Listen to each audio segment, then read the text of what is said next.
What I'd like to do now is introduce you to Mike Tisa, our Director of Litigation Technology.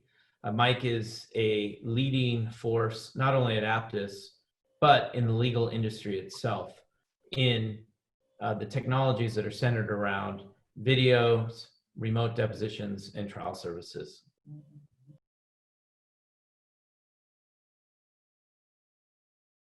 There's been talk of a new normal, and I think a lot of these remote depositions, while there may not be new in terms of the technology, I think the volume will certainly increase. And I think the way people have embraced it and realized this is a way to conduct depositions, I think that we could see quite an uptick in the amount of remote depositions that are conducted.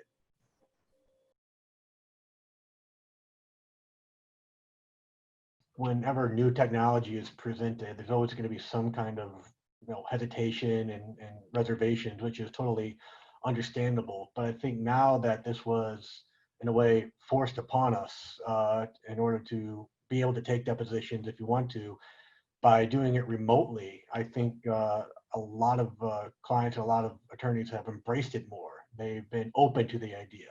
Our first few ones, there for a lot of the new triers, they were like, well, this might be the new standard or the new normal, so I might as well get used to it. And that's somewhat refreshing, especially as I mentioned, when technology is first introduced, there's a little bit of hesitation. But with this, it seems everybody's getting on board relatively quickly. Behind the scenes, there's a lot of collaboration between departments, how to get everything scheduled.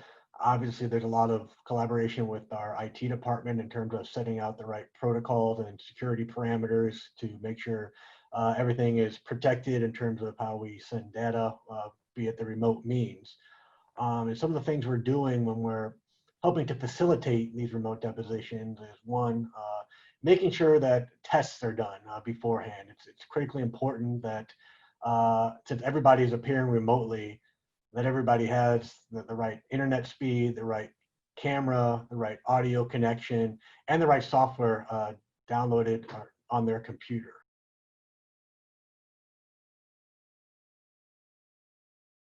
The other thing we're doing is, providing dedicated techs to each deposition where there's going to be a tech to allow somebody into the session, permit them into the session, and be there just to help troubleshoot. If somebody loses audio, if somebody loses video, we want to be able to have somebody there within arm's reach to help get them reestablished so there's no delays. One of the things that's changed in terms of how we staff is, we're not necessarily hiring videographers just to monitor these depositions or help present exhibits or even record the sessions. We're actually tapping into our trial techs. That's one of our services at Aptus has been trial presentation. And we find that when we assign these trial techs to the remote depositions, because there could be a lot of unknowns, especially when you are presenting exhibits, you don't know where you're going to go sometimes. But having a trial tech there that's used to troubleshooting not only technology, like they're in the courtroom with a projector or a monitor or a bad cable going down, they also know how to pivot and move around in terms of presenting exhibits if things get out of order or if an attorney needs assistance presenting that. So with the trial techs, kind of inherent nature of the ability to just be able to move around and be flexible when it comes to technology, we found that using those instead of traditional videographers in some cases has really helped our clients conduct these depositions smoothly.